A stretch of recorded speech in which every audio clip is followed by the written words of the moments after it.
So why is it that now, when we have all of these machines that tell us how many calories we burn, we're experiencing more obesity than ever before? Well, you see, these calorie trackers do not necessarily tell you how many extra calories you've burned during the course of your workout.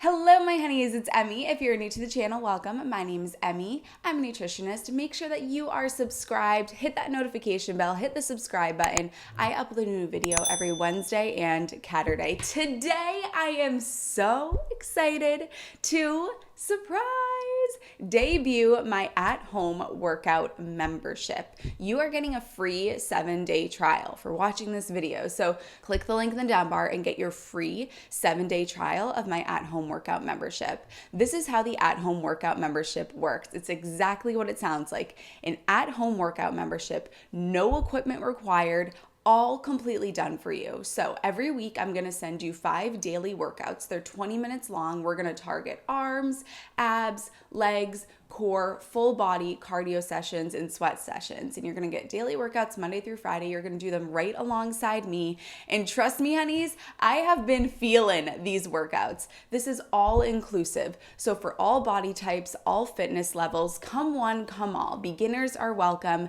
Please get the free 7-day trial and see how you like it. See how it goes. And we're gonna do this. We're gonna do this thing. After the 7 days, if you feel like it's the right fit for you, it's less than $1 a workout. So it's a monthly membership, and I'm really, really excited about this. I'm having so much fun filming the workouts.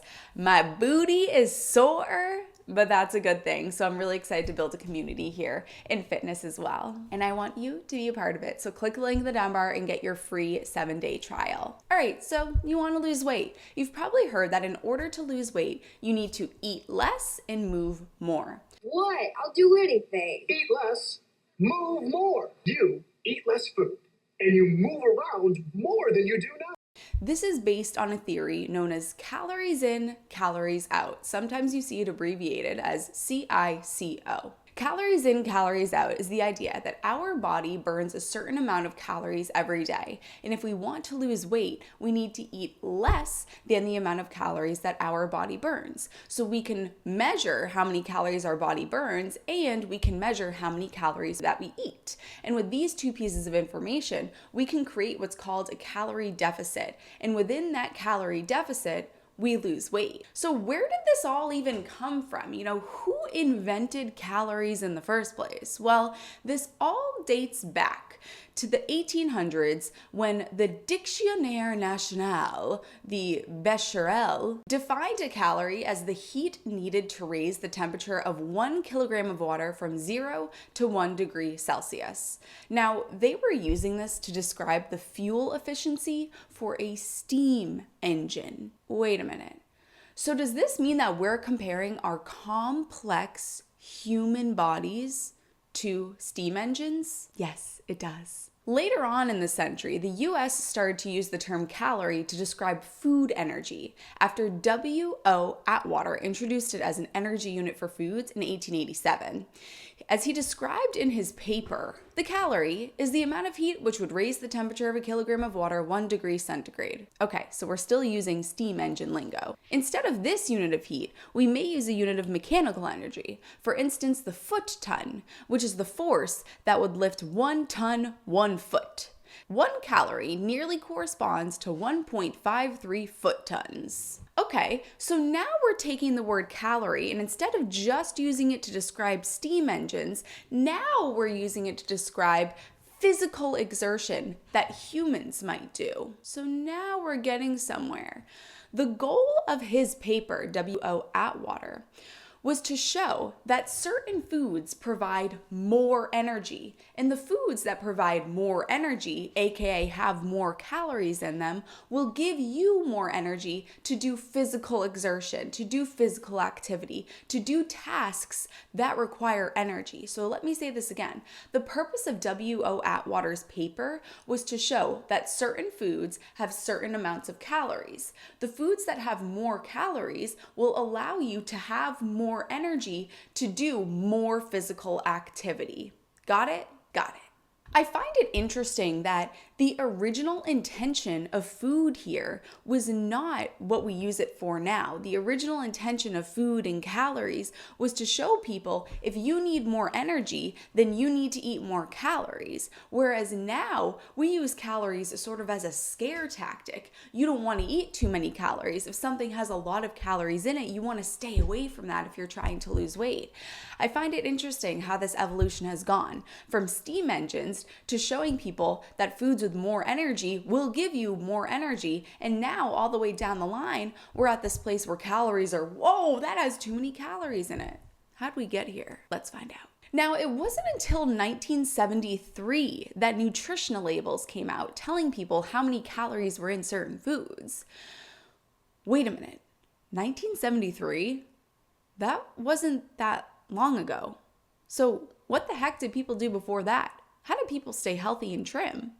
Well, let's look at people from the 50s and 60s. Here's what people looked like. I mean, looking at this photo, everybody looks pretty healthy and trim and lean. And they had no idea how many calories were in their food. Now, let's look at people from the modern day. And just as a disclaimer, I'm not shaming these people. I'm simply showing that bodies have changed as we've gained more knowledge of how many calories are in our food. Why is it that people have more fat on their bodies when we seemingly have more knowledge about how many calories are in food? And furthermore, gyms become increasingly popular. So what is going on here? I mean, clearly, we now know how many calories we're eating. So where are we going wrong? If in order to lose weight, you have to know how many calories you're eating and how many calories you're burning, and we're sure that we now know how many calories we're eating because every food has a nutrition label on it, then we must be going wrong here. We must be going wrong with estimating how many calories our bodies burn. And that's exactly what's going on. You may have heard of a basal metabolic rate calculator. These calculators ask you to put in your age, gender, height, and weight. And off of just these 4 characteristics, it spits out a number that apparently is how many calories your body burns at rest. Big problem. I mean, for one, the amount of calories that you need changes day to day. A woman who's on day 14 of her menstrual cycle is going to burn 300 calories less than a woman that's on day 27 of her menstrual cycle, meaning that a woman that's on day 27 of her menstrual cycle and her period is about to be due is burning about 300 extra calories that day. That basal metabolic rate calculator doesn't ask you what day of your cycle you're on. Number 2, they grossly underestimate how many calories you truly need. The number that's spit out, your basal metabolic rate, is how many calories you need to stay in a comatose state. And it's already wildly underestimating that. So it'll spit out numbers 1,200, 1,300 calories. Yet the World Health Organization says that when addressing famine, you should never give somebody under 2,100 calories, meaning that these basal metabolic rate calculators are spitting out numbers that are half of what we truly should be eating. In fact, 1,200 calories is the amount of calories that a 3-year-old toddler needs. Yet there are people that are typing their information into these calculators, these basal metabolic rate calculators, seeing 1,200 calories and then going out and eating 1,200 calories, unknowingly getting the amount of energy that would be needed if they were only 3 years old. Third of all, these calculators don't account for muscle mass, and the more muscle mass you have, the more calories you burn at rest. So if we have 2 bodies and one of them has a much higher muscle mass than the other body, but they're the same weight, they're the same age, they're the same gender, and the same height, then the basal metabolic rate calculator is going to give these 2 people the same exact calorie intake, when the person that has the higher muscle mass is burning much more calories at rest. So yeah, we got a problem. Now, this problem became even more intense when exercise machines started to add in their calorie burn trackers. I'm sure you've seen these on treadmills and ellipticals and arc trainers and bikes. There's a little screen that says you burned this many calories. Now, going back to what I talked about earlier, in the 50s and 60s, they didn't have these, and everybody seemed to be trim, healthy, and lean. So why is it that now, when we have all of these machines that tell us how many calories we burn, we're experiencing more obesity than ever before? Well, you see, these calorie trackers do not necessarily tell you how many extra calories you've burned during the course of your workout. So here's where people go wrong. People will go on these machines and they'll say, I burned an extra 1,000 calories. And then what they'll do is they'll go and they'll eat an extra 800 calories of dessert, for example. But actually what happens is when you exercise throughout the rest of your day, your body is going to naturally downgrade the other actions that you do. For example, I'm moving my hands right now. So if I had exercised, my body will unknowingly move my hands a little bit less and subconsciously encourage me to be a little bit more lazy because of the workout I did earlier in the day to maintain homeostasis so that I don't burn too many calories and then starve to death. So, because of these calorie trackers on exercise machines, people end up overestimating how many calories they burn. And when they overestimate how many calories they burn, they're likely to eat more. And if they're eating more than they're burning, they're not in a calorie deficit and won't lose weight. So now you say, well, what the heck am I supposed to do now? How am I supposed to lose weight if I'm trying to do all of these workouts and now you're telling me that I'm actually overestimating how many calories I'm burning? What should I do? Well, I found that there are 4 things that are the key to weight loss, and they're as follows. Number 1, burning more calories than you consume. Number 2, consistency with your diet. Number 3, mental stability. And number 4, routine. So number 1, how do we know that we're burning more calories than we consume if we really don't know how many calories we're burning? And like I said, you really don't know how many calories you're burning. I mean, think about those teenage boys who eat literally 10,000 calories a day and they don't gain weight. It's because their body needs all of that energy. They're growing boys and they need lots and lots of energy. So who's to say that somebody should only eat X amount of calories because they're this height, weight, and age, when we have so much anecdotal evidence to show that different people need different amounts of calories? So we have to take a telescopic approach to burning more calories than you consume, as opposed to taking a microscope approach. What do I mean by this? When we take a microscope approach, we are just looking at how many calories did I burn in this 1 hour workout? Oh, I burned 400 calories in this 1 hour workout? Good. No. That's a microscopic approach. We want to take a telescopic approach. And taking a telescopic approach encourages you to engage in daily movement that allows you to build up muscle mass so that naturally over time you increase your metabolism. You increase the amount of calories that you burn at rest so that the amount of food that you eat is going to be outweighed by your resting metabolism and you will lose weight. So this means engaging in daily exercise consistently every single day so that over time your muscle mass builds up, which means your resting metabolism builds up and you naturally lose weight. This is why I created the at-home workout membership that is 20 minutes a day, because it's a realistic way to consistently work exercise into your daily routine. Over the long term, we're talking about your arms, your abs, your legs, your core, full body cardio workouts so that you can build up some muscle mass and be able to increase your resting metabolism. Now, you might be wondering, am I going to get bulky? No, you're not going to get bulky. Women don't have the hormones. If you're a woman watching this, women don't have the right hormones to be able to bulk up and get bulky. We don't have enough testosterone for that. So you're going to get lean, you're going to be a mean fighting machine, and you're going to increase your metabolism by engaging in these daily 20-minute workouts as a part of the at-home workout membership. And just as a reminder, you can get a free 7-day trial by clicking the down bar. Number 2, as a recipe for weight loss, is consistency with your diet.